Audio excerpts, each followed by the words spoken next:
Hey there, podcast listeners. Welcome to the last episode of the podcast of Record for the month of April. We are For a minute, here. I thought you were going to announce it as the last ever, and I'm like, it's the last one. Yeah, well, I just like teasing people a little bit. I mean, we got rid, unfortunately, of producer Kyle, so I mean, we're just dropping bombs on the audience left and That's right. true. So, but this is They can't handle all the changes all at once. this is only the last episode of April. It was all I was saying. No need to fear, Joe. The show must go on and will go on. We're broadcasting again remotely today from our respective locations. Joe's actually in the office, but he's the only person in the office, so he's technically social distancing. I've been Cool, social distancing my whole life. cool whiteboard you got behind there, bro. Yeah. We got a nice lineup of news stories for you today, a couple of cultural takes. We're definitely going to talk about Michael Jordan and Space Jam today, because why would we not be talking about Michael Jordan and Space Jam? They First haven't up, covered it yet in the documentary. I mean, they have to at some point, though, right? Like, that's a huge part of Michael Jordan's legacy. I hope so. Space Jam.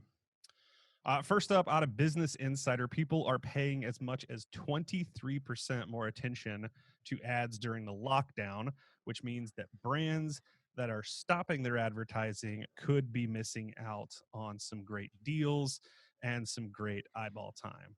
Joe, what are your thoughts? Makes sense. People have nothing to do, so they're just spending time wherever they can spend it. Also, I think they're seeing a lot of new products in those feeds, and we'll see that in a news clip here in a couple stories. There's just some different products that have been in their feeds before, so I think that's what you're seeing. More attention is going to ads in categories like finance and food, according to the story of Business Insider. Yeah, that makes sense. And we're also in this time of like fast changing habits and preferences. So if you're a brand that's competing, like people are changing up what they're doing a little bit now. So it's a good time to be advertising a product. So interestingly enough, travel has only fallen by 9% in terms of How? ad attention. Yeah, I don't I mean, I I guess don't what know. they're doing is selling people on booking in like 6 months, maybe. Maybe or maybe trying to just sell them on like the safety of what they're doing, so that when they start rebooking, they Yeah. feel more comfortable with it. Home and garden, not surprisingly, is up 21%. Personal finance is up 23%, and food and drink is up 21%. Interestingly enough, health and fitness has gone down a little bit. That one, I guess, is a little bit surprising to me. It would seem that people are paying a little bit more attention to that now that they're home, but maybe they're just using it as an excuse to be a couch potato. I don't know. Yeah. Think places have been running out of materials to do home workouts too. That's true. That's true. And you can't go to the gym. So I guess there are some interesting challenges there. The coronavirus is reversing people's efforts to reduce mobile time. So we've talked a lot on the show about Yeah.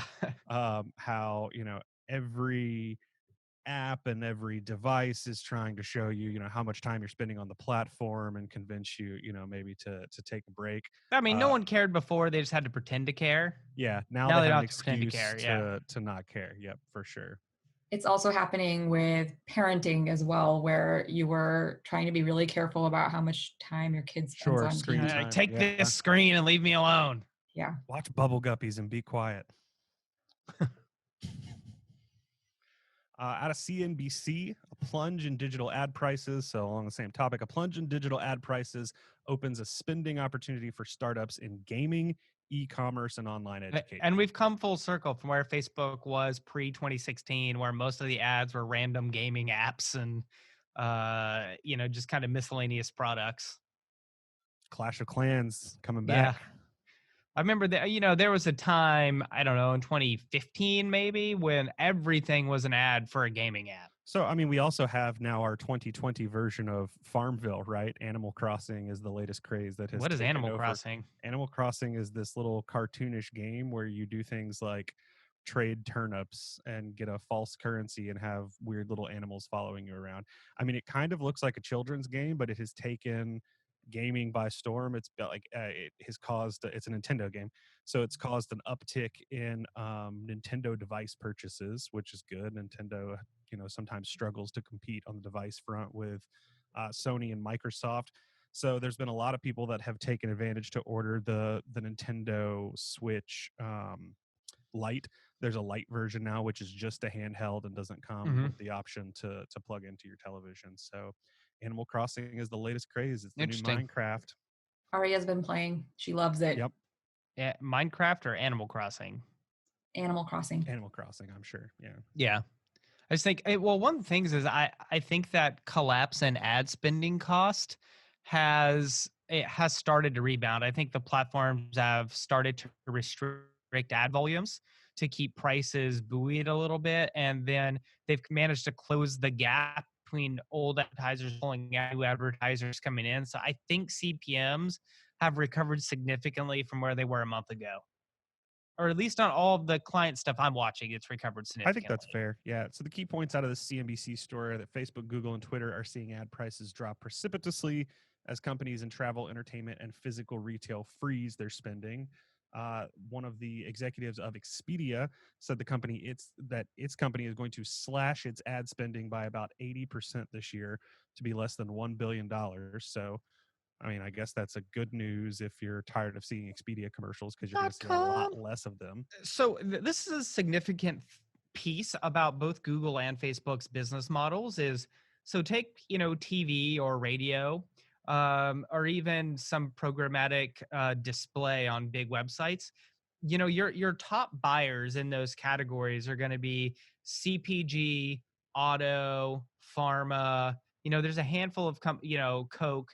There's a handful of companies buying ads for television Mhm. and for radio. And when the economy goes down and those industries suffer, there's not this second tier of advertisers who step up and take that space. What happens to the most part in TV or radio is they have to discount their cost. Yeah. For Facebook and Google, because the cost of entry, like the minimally viable campaign, is so much cheaper than on any sort of broadcast medium, that when Facebook's top tier advertisers pull out and prices drop, it invites this whole other tier of smaller companies to come in and start buying and fill that gap.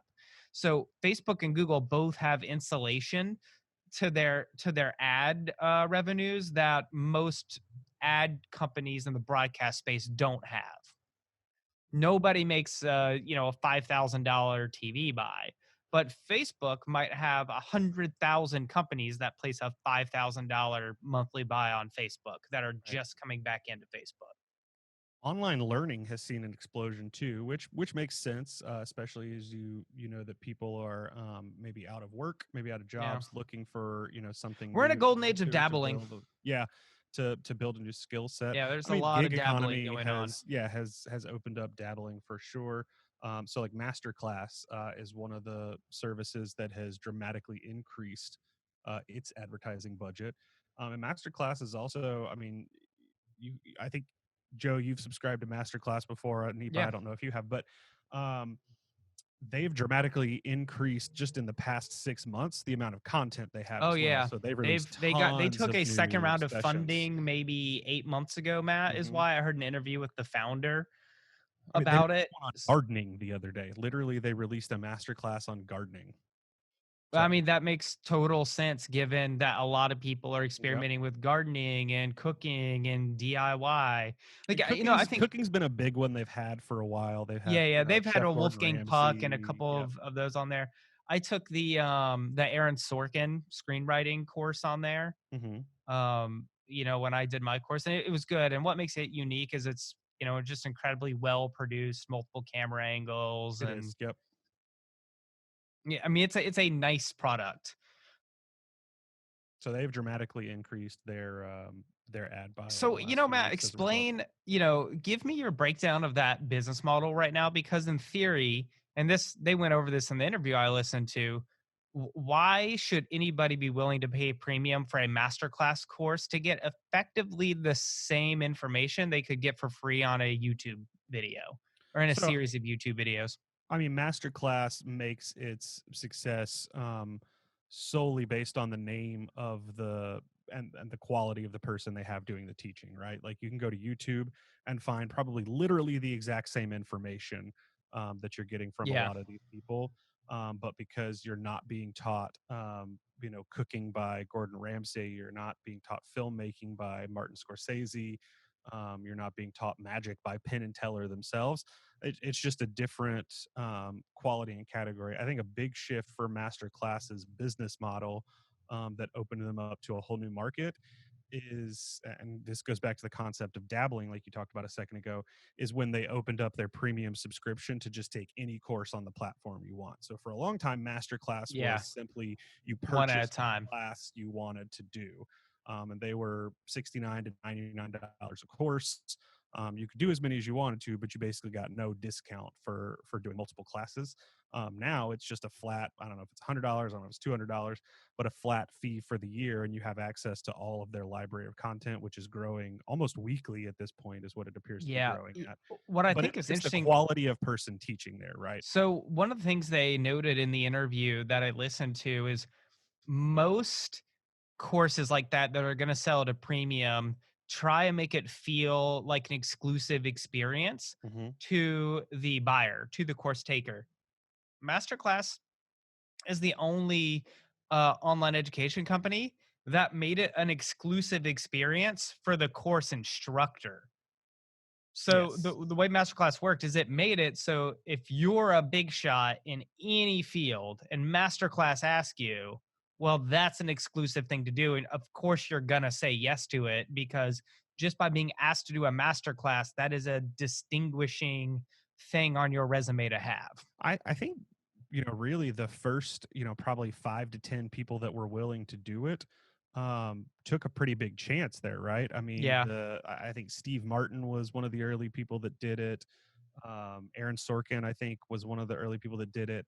James Patterson, I think, was one of the early people that did James it. Patterson was the first one. Yeah, I mean, they went out on a limb a little bit, and if Masterclass had not been well funded, if they had not taken as successful of a strategy as they did, they could have very easily been, criticized or, appeared to have cheapened their personal brand by, Yeah. selling $99, self-help instruction seminars. But instead, like, they've been able to have longevity, and now, like you said, it's an exclusive club where, no one can just ask to teach something on Masterclass. Like, you have to be invited and you have to be at a Well, certain you know, level in your field, right? You're it's the competing against Neil deGrasse Tyson and Jane Goodall and all these people that are at the top it, of the it's the things that we care modern about. version of being like a guest lecturer for a semester at an elite university. At the most elite university, right? I Yeah. mean, what university would have this lineup of people? They might have one or two Yeah. of this quality, right? There's no university And on the not all at planet that's once. gonna yeah, there's no university on the planet that's going to have, 50 of the top recognized people in their fields. Yeah, just wait till Joe Clements teaches you digital media, Just wait. It's coming. writing crazy Let's talk things. about unemployment for a minute. So On that note, Unemployment, more fun than Joe ever. Clements is going to teach you the master class on unemployment now. So if you can't file for unemployment, don't blame COBOL. What does that mean, Joe? What's COBOL? So COBOL is a like 60-year-old programming language that literally operates on mainframe computing systems. But And still powers a dramatically high number of things that make your life work. yeah, significantly in legacy systems. So there's a lot of legacy systems built in the 70s and 80s, especially in governments, but also Power grids, airlines. airlines, yeah. Yeah, that has never been replaced. And a couple reasons it's never been replaced. One is it's considered to be, very secure. Two is those systems they kind of just grew over time and had items bolted onto them, and so the cost of recreating them in a modern infrastructure is extremely high. And so many a IT consulting firm has tried and many a IT consulting firm has failed to do so. So what we have now is a tech infrastructure at the institutional level that's run on COBOL, which Built on a language that was introduced in 1959. yeah, which interestingly enough, it's mostly an elite cadre of boomers that know how to use it, Yeah. and they comprise this sort of national priesthood of people who can operate our legacy IT systems. And it's it's also not considered particularly bad, right? Like, it fell out of favor for, a variety of reasons of not being modern or as easy to use, but from a quality standpoint, it's not like the programming language itself is considered, is considered bad or of low quality. In fact, I mean, it's adapted to modernize to, you know, process credit cards, direct deposits, um, do a lot of stuff that we need for the modern world. So Yeah. for No. state and federal governments, it processes payroll for, in Florida for an entire state. It processes every state worker's payroll. For And New airlines, it Jersey as well, processes, which is what this Wired article is yeah, about. it I think processes ticketing for airlines. And New Jersey's, I mean, specifically, they're talking about their unemployment filing systems. what I think the other interesting part here is what this Wired article points out is it's actually a server failure that causes the servers to crash Correct. for unemployment. And the reason that's happening is most states aren't actually using like, Azure or Amazon Web Services, which would scale up automatically and send them the bill. They're working their state infrastructure on state-owned Things would have to data literally centers. be physically installed in order to increase the capacity. Yeah. And so when you have a 1,000-fold increase in volume in a 2-day period, you're just never going to catch up. Yeah, and no unemployment. I mean, to their credit, like no unemployment system in the country was prepared to deal with the number of applications and processes that are being sent at it right now. And I mean, that's not a good excuse for the people that have had to wait for weeks to get processed through the unemployment system. But at the same time, they would have been criticized sharply if they had overspent by millions of dollars for power that wasn't necessary Yeah. to fund, thousands of applications instead of millions of applications. Doesn't make it good. It's Yeah. just the reality of it. And that's COBOL. And that's Cobalt. Um, so CVS is readying the launch of a new ad work. Yes, And that's CVS as in CVS, not CBS. The yes, pharmacy. CVS Yeah. has its own ad network. CVS as in the pharmacy that you probably went and picked up your prescription from. In fact, I was at CVS just a mere 2 hours ago picking up a prescription. But they're getting into the retail media business. In recent weeks, this is out of Digiday, CVS has pitched ad buyers and marketers on a new ad network, which will be known as CVS Media Exchange, according to two buyers who asked for anonymity. The offering will be fully managed service I wonder why. with ad placements on CVS.com, including display and search, as well as off-site placements on Google, Facebook, and Instagram that use CVS data. So you remember every time you've checked out in the past, let's call it 20 years, and You they've have a asked you if you CVS had a card? CVS card and you've swiped it, guess what? They know Now a they got you. shitload about your Yeah. buying habits. So there's a great quote in here, which I think is an excellent euphemism from CVS. And it's a quote from a company spokesperson. And it says, CVS has been testing a digital media exchange platform with select suppliers to create meaningful ways to connect with customers and drive measurable results both in store and online. CVS is selling your data to use for advertisements. Um, Hi, Joe. We see you like to purchase tampons. yeah. I think what's interesting about this, Matt, is a lot of retailers are getting into the ad platform space. Walmart's doing it, Target's doing it, Washington Post is launching their network this week. This is a Best Buy, Wayfair. Yeah, Best Buy, Wayfair. This is a sort of a strike back in retail against Google. And I think it's a really smart strategy. I think this is one of the strategies that could help save retailers and media to some degree. Because the one thing they know is they do have really precise data about what and when people buy. And they have customer records going back, years on people, Right. like 20 years in some cases, probably for CVS. So I think it's a valuable platform And knowing you have know 12 what extra bucks that you haven't used for the past decade. you have $12 you haven't used for the past decade. Yeah.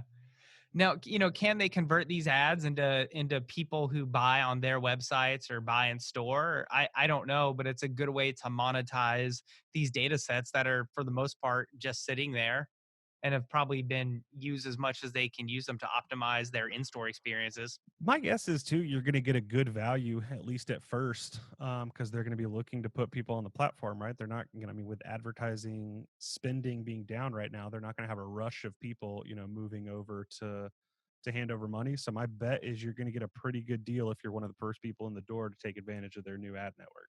Yeah. Now, if Uh, you're interested, they're currently and staffing up I was their about to team. say, if you're looking for a Yeah. job, they're hiring. The CVS Media Media Exchange, Exchange. CMX. Not to be confused with With the movie CMX theater. Theaters, which I believe that as of today has filed for bankruptcy. R.I.P. Well, so maybe not RIP. In fact, they may have filed for bankruptcy in order to stay alive. So we'll see. I mean, we have one here in Tallahassee. It's a nice experience. Was. Yeah, I mean, I think AMC is probably a little better position in the long run just because they have more cash on hand. They've been around for a little longer, but the movie theaters they're going through a tough time. Nobody's real interested in $12 popcorn I didn't to even buy a think about seat that that is. part. The concessions part being an Yeah, issue. I mean that's where they Yeah, that's where they make their make their money. I mean, money. let's even say that you get people back in the door.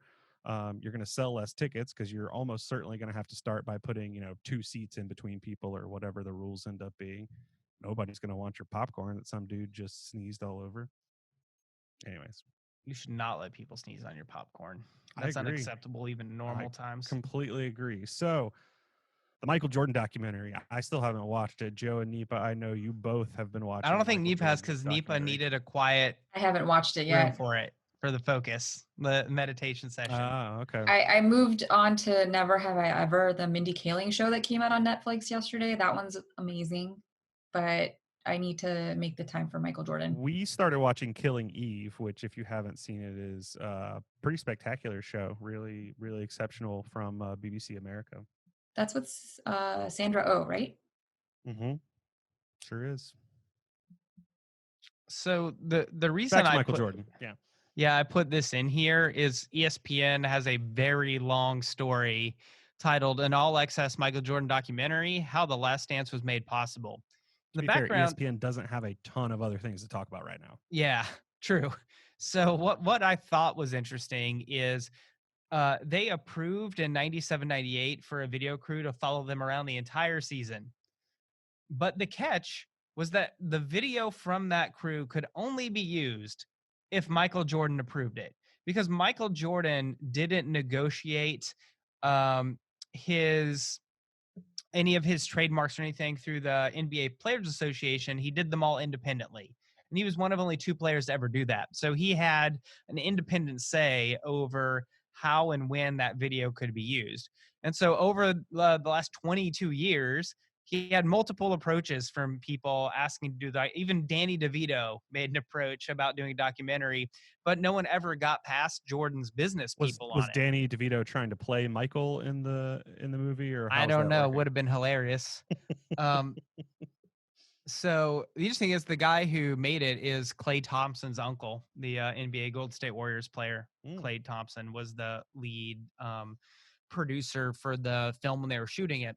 Now, what's interesting is the reason Jordan wasn't interested for a long time is he didn't want a 2-hour standard documentary to be made on it, because he thought there was too much footage and it would not succeed in telling a complete story that he wanted told.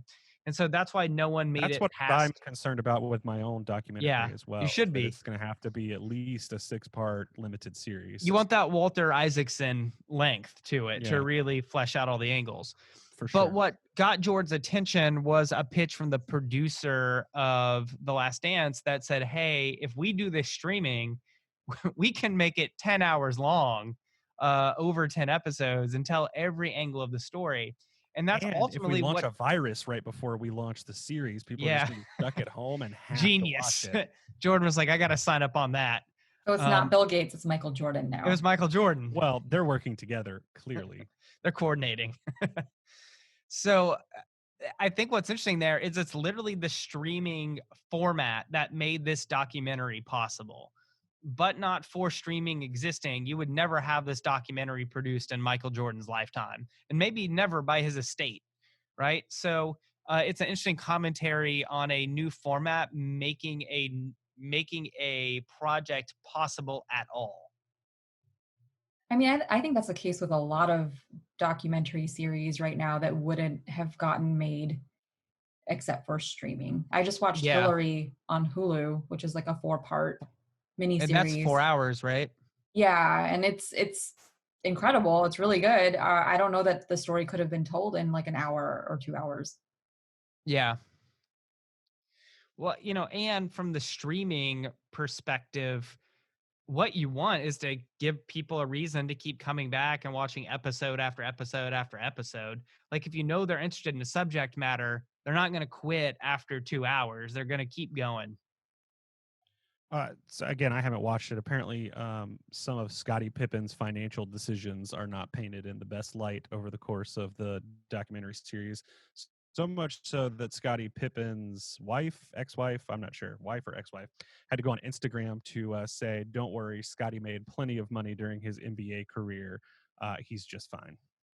Yeah. So I don't know what Scottie Pippen did. Oh, Apparently, well, so I he mean, didn't it's shape his actually an deal very well. interesting in I think 1989, he signed a deal with Chicago for like $17 million over 9 years. Which in the NBA it's guaranteed money. It's not like the NFL. So the issue he had is he signed that before the NBA really blew up and got big, and Yeah. Jordan really blew up and got big.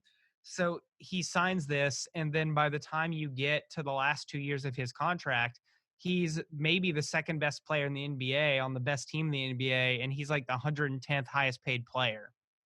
And he was injured But coming into the interestingly season. enough, was still one of the high, still is one of the highest paid career-wise players in the NBA. Yeah, well, so after that 97-98 season, they haven't gotten there yet. He ends up signing a big contract to end his career. That's what I'm hoping to So, do. so he got paid. He just didn't get paid at the timeline they're in right now That's in why the I'm in the that's why I'm series. struggling along in my podcast career right now. Because when I end my So you can podcast cash career, in. I just need to get that big sweet deal at the end, I think preferably around most the same time as Scottie Pippen did. I think most NBA players were also not signing 8-year contracts as a long length of time. It is, yeah. And so I think there were reasons he did that that were more personal that I think this documentary sheds light on too. Oh, it shows. I mean, he talks about it. He says, $17 million was a lot of money. If he didn't sign it, he thought he may never have the opportunity to do that again. He was taking care of his parents and some siblings at the time, and so he felt a lot of pressure to do that deal and take the guaranteed money. So it explains why he made that decision. But now Scottie Pippen's wife takes provocative photos on Instagram, so everything's worked out the way it was supposed to. Yeah. It all worked out in the end. We've heard the facts about Scottie Pippen. Now let's talk about the alt facts. Let's talk about a misinformed public, how it gets that way, what role Facebook plays in it. This is out of an interesting publication called The Markup, which you can find at themarkup.org. While vowing to police COVID-19 misinformation on its platform, Facebook let advertisers target users interested in pseudoscience. Yeah, just tying into the string of things we've talked about the last few weeks. I know almost all of Facebook's audiences. This audience can't have been around for that long because I've never seen it before. Like I at You least haven't been targeting weekly like anti-vaxxers or anything recently? me. Or, No, people that are but afraid I of wish I 5G? could have with this Yeah. audience. And the fact is, you don't need this pseudoscience audience to target those people. There's alternate ways of creating target audiences. One of the things I think the media just hasn't caught on to yet is these audience names are not how advertisers are doing targeting right now. The way advertisers do targeting is they just buy a big bulk group and then let the algorithm determine who's responding to it. I'm telling you, if Facebook just came up with a conspiracy theories audience and let it roll for a week, they'd make so much money off of it. So much money, even if they just let it happen for a week. So the example ad they talk about in this article is from a company called Lambs, and it is for an anti-EMF beanie, so you can keep out You don't cell want phone those electromagnetic radiation. frequencies, dude. Yeah, you don't want the EMF penetrating your head, so you wear this anti-EMF beanie around. And they were targeting people that were interested in pseudoscience. So, I mean, I guess know your audience. Well, so they weren't actually. So what they did is somebody was targeted with that, a reporter. They clicked on the why am I seeing this ad? The why am I seeing this ad said interest in pseudoscience, right? That's what got the reporter's attention. And the reporter researches conspiracy theories and stuff like that. they reached out to the company, and the company said, we didn't even know that was a target audience. We just run to this broad audience and let the algorithm do the But targeting. now that we know, Yeah, but now that we know. Yeah, but again, this raises the question. We have more about this in the feature pieces of, what is an authoritative source? Like what is pseudoscience? What is I mean, the article actually says that the pseudoscience ad category group has existed for several years. Oh, I've never seen it. Yeah. Because if it did, honestly, I would have found a way to use it just to see how Data it collected by performed. ProPublica reporters, 2 of whom now work at The Markup in late 2016, shows that pseudoscience was an interest tagged among Facebook users at that time. Interesting. Yeah. Never saw it pop up. If I did, I probably would have found some advertising ProPublica's against list it. also contained categories for New World Order (parentheses conspiracy theory), chemtrail conspiracy theory, vaccine controversies. None of these 3 categories are currently accessible through the advertising platform, though. But the audiences are still addressable.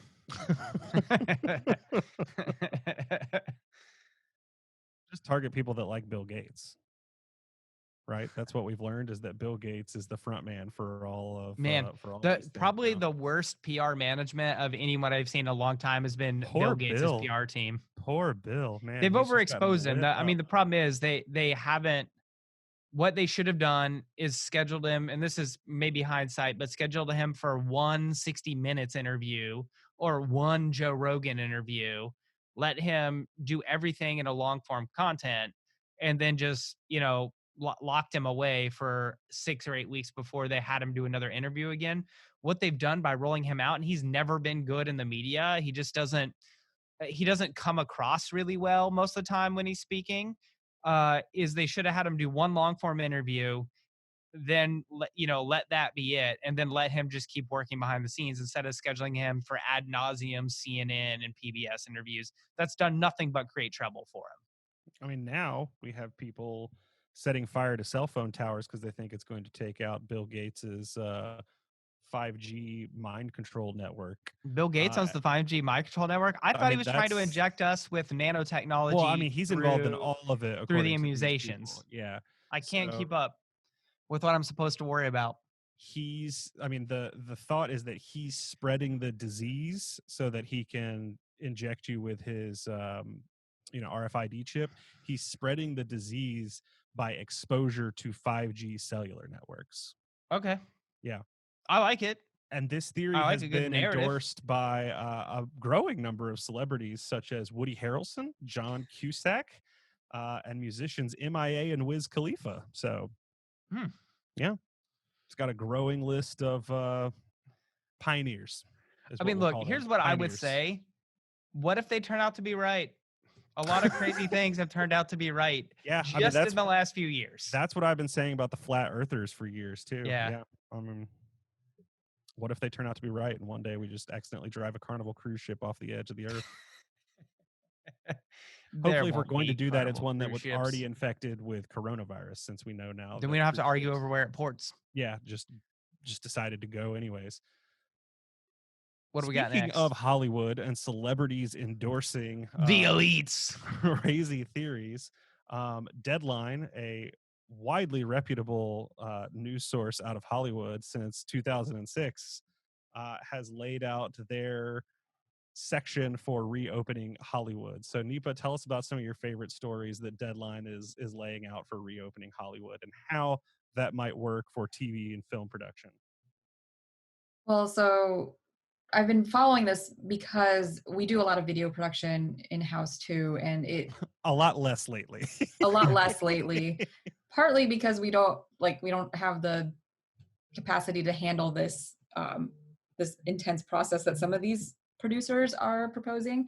Tyler Perry wants to safely restart his production at his Atlanta studio by almost creating like a drama camp or summer camp style environment where everyone gets tested, and that's going to break up some marriages. They stay there at the studio. He has enough facilities for 90 people to live there for 2 to 3 weeks. And, not every studio is going to have. I like it. I know, right? That's and he's made it clear that that's not going to happen unless there's like buy-in from everyone that's involved. But it seems to be that people are thinking outside the box for how to get this going. And even then, on set, everyone would wear masks except for the actors. Everyone would get tested. If you tested positive, you would not come. Um, you know, it feels like a very intense approach, but I'll tell you it what, could Jessica work. Biel is not going to let Justin Timberlake go to that. That is something we for sure know. So Tyler Perry can do this because he plans his production in a way where production only lasts 2.5 weeks, 3 weeks. A lot of other TV shows take like 8, 9, 10 months. You can't ask people to live on your studio lot for 10 months. It's not going to happen. And so he is in a good Yeah, position then to be they'd able be to do cruise that. boat workers. Right. Right. So it'll be interesting to see if that changes the model for other production. Is there a way to speed up production of things? I guess if you're doing less on location shoots and more of it was shot in studio, you could get through it pretty quickly. Yeah, I mean, he has. you would have to rewrite some of the stuff though, right? I mean, because how it's written is what's Oh, dude, calling for the backgrounds variation on in Zoom. shots. Zoom Backgrounds on backgrounds. Zoom, yeah. Easy. Just green screen everything. Yeah, green screen. We'll fix it in post. Well, and right now, a lot of them write week to week. So they write Yeah. like the episode ahead, produce it the next week. They're like 1 episode, 2 episodes ahead, right? That's how this show is written. Yes. Yeah. An hour ahead. I'm kidding. I think an hour is probably generous. And so they're producing it like week to week that way.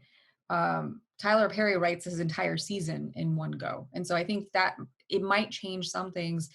Now, it makes it less flexible if you need to respond to something that's happening at that moment. Sure. Culturally, that would make it difficult if you have an episode I think this has happened a few times where there's like a mass shooting and there's an episode of a show It's that called has Law and something. Order. Right. And so they pull the episode, they don't play it. Ripped from the headlines. In the criminal justice system, sexually based offenses are considered especially heinous. In New York City, the dedicated detectives who investigate these vicious felonies are members of an elite squad known as the Special Victims Unit. These are their stories. You know that really well.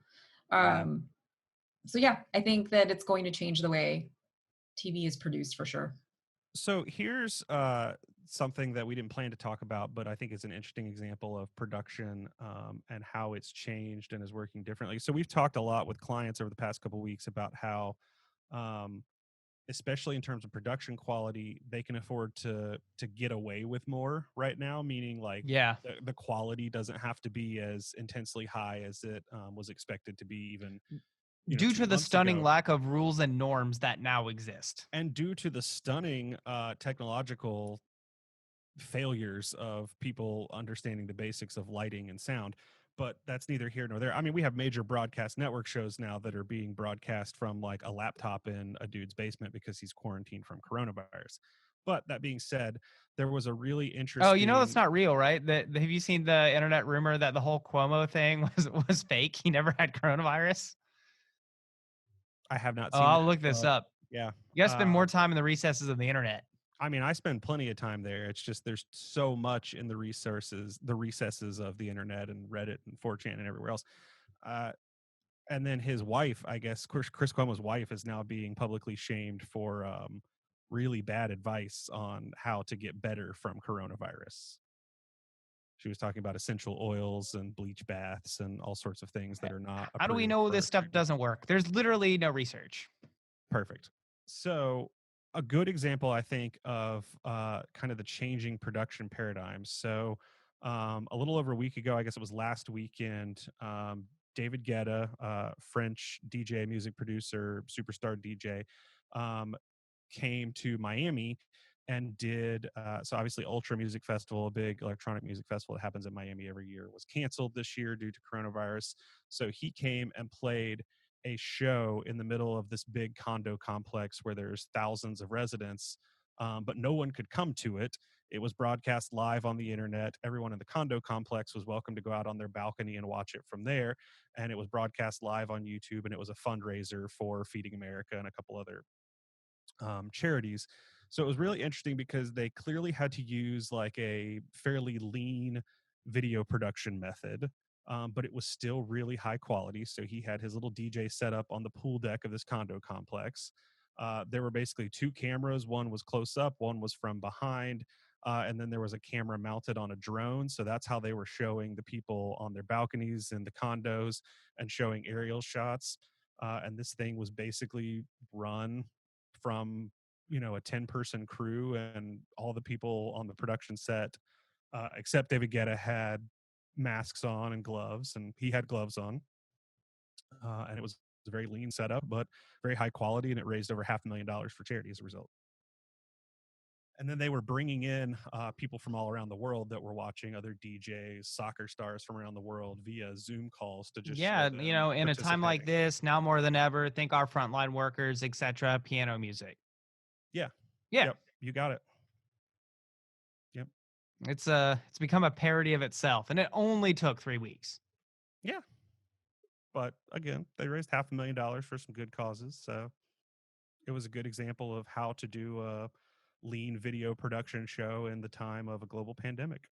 And the Yeah, the people that live NFL, at the that draft very did a good job specific, last week it too did. of it Yeah, I as thought well. the They NFL had did a I good put that job. in here. We didn't have time to go over it, but a whole kit. They had a recommended kit that they Mhm. sent to everybody to use. And as usual, the Patriots stole the show, because when they cut to Bill Belichick's feed of his house at his kitchen table, it was just his dog Nike sitting in the chair staring at the computer screen, and BB was off screen doing something else. That makes So sense. yeah, so Nike, his dog, has his own Instagram account now. All right, I think we are we're over time, right, Nipa? Yes. So let's finish on this, and we can do two of the features. We can hold those for next week. Um, so I just made fun of the Madison Avenue brand commercial treatment, which uniformly has to feature the phrase "now more than ever, we're here for you, especially in these times," and "thank you to our frontline workers." In not that order, but all have to be present in the Yeah, commercial, along for with the sure. soft piano music that gets cheerful at the end. In We know that screen, some of you solid can't white, wait to fade buy a text car. in, Who fade is text it that out. can't wait to buy a car? So what I want to do, a quick go round. If you had to change that format up, now that everybody's making fun of it and making parodies and cuts, what would you change it to? What ad format would you use to advertise your we'll call it a CPG brand right now? What platform or just what? Pretend it's TV ad. What would be the the commercial outline you would use? And you can't say now more than ever in times like these, thank you to our frontline workers, or we're here for you. I mean, I think at this point, I would just start. This is our new reality and new normal. So instead of saying now more than ever, just treating it like, okay, we all need this right now. This is what we need. Or Yeah. if you need whatever product it is, it, I mean, just treating it like it's normal. I mean, I've been finding it funny. I've been seeing so many toilet paper commercials, and it feels like they're like egging me on. Like Yeah. I don't We're understand going it. to resupply the stores. But they're not saying that at all. They're just talking about the quality of the toilet paper. And so I think it is moving in that Oh no, I direction. mean Cottonelle straight up has a commercial that says like they're working on getting more toilet paper to the stores. See, that makes sense. This is Charmin. I think they're just Yeah. advertising the quality of the toilet paper. Hey, this So, bear uses our toilet paper, so you should too.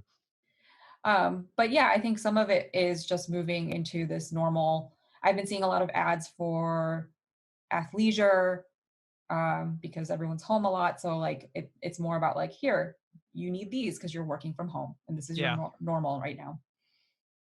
These are my work yoga pants, and these are my yoga pants. You need a different pair. Yeah, obviously. Yeah. 2 pairs at least. Matthew? Mine is probably more of a direct pitch. I would put maybe a company executive, maybe some like employees of the company, probably from their houses, like on a Zoom call, on a recorded video on their phone, talking about one, why their product is still important in the global economy. There's basically a reason you can come up with for just about any product or service that you're selling, and why it's still important in this time. Except maybe for airplane travel. That's a tough sell at the moment.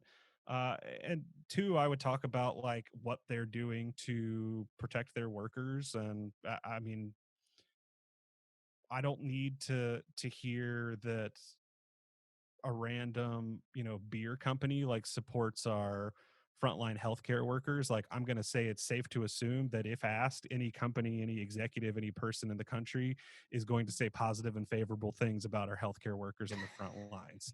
Kind of like first responders, right? Yeah. No one's out there like, screw firefighters. Those assholes were never on time when my Yeah. house is burning down. Like, I don't need to hear, the thoughts of like the Tide CEO on what the healthcare workers are doing, and then tell us not to eat Tide Pods. Yeah. Um, Or but I drink do, bleach. but I do think like that people care about how they're treating their workers. I think that one of the interesting side effects out of this is there are a lot of stories where brands are getting shamed for things that they've done already, right? Like Ruth's Chris Steakhouse. Um, Shake Shack out of California were basically forced to give that back their paycheck protection program money, because the program was designed for one, small businesses, and two, was designed for businesses that did not have access to other sources of capital. If you're a publicly traded company, if you're a company that has millions or billions of dollars in revenue, you have access to other sources of capital. I'm For not sure example, that's true, but go it's, ahead. I mean, it's true. Are you gonna loan a restaurant money right now? There's money in the system right now. I mean, there's money in the system because there's been so much cash in the system for the past year. Now it's going to dry up, right? Like, it's going to Yeah. go away, but and maybe not for a restaurant, right? A restaurant is a tough sell, but like the holding company that owns the Los Angeles Lakers applied for the Yeah. Paycheck Protection Program loan.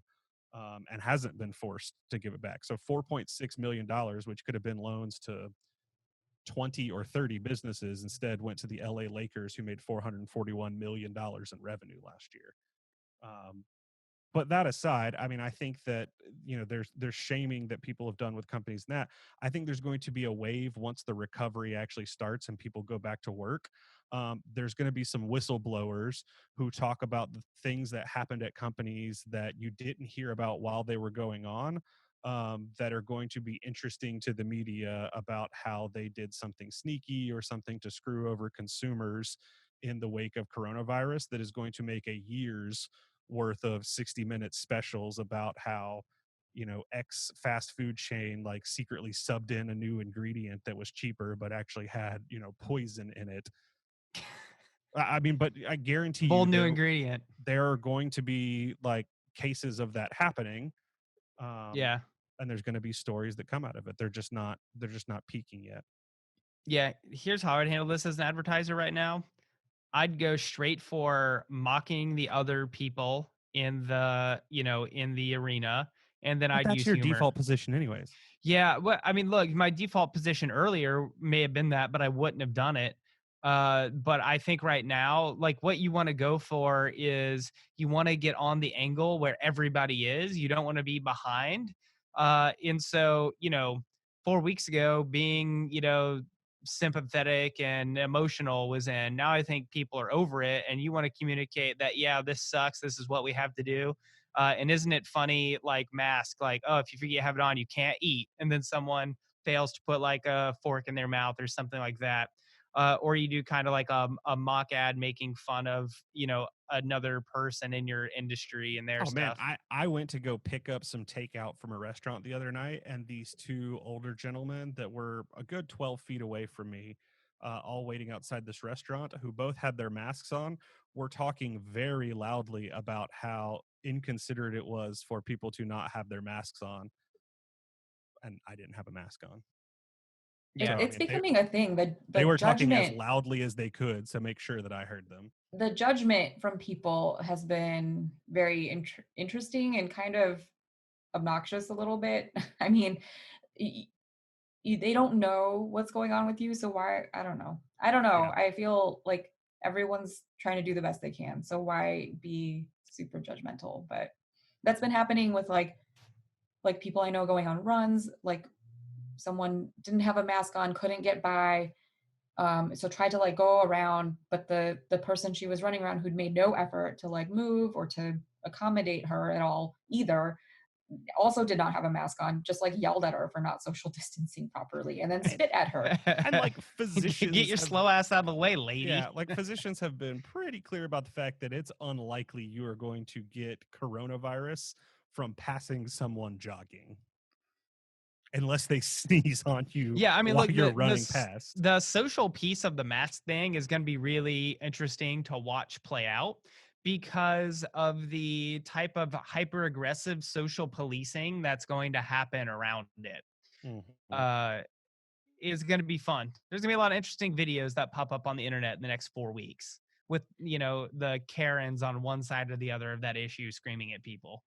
I mean, so I there's literally a controversy now about whether you can call them Karens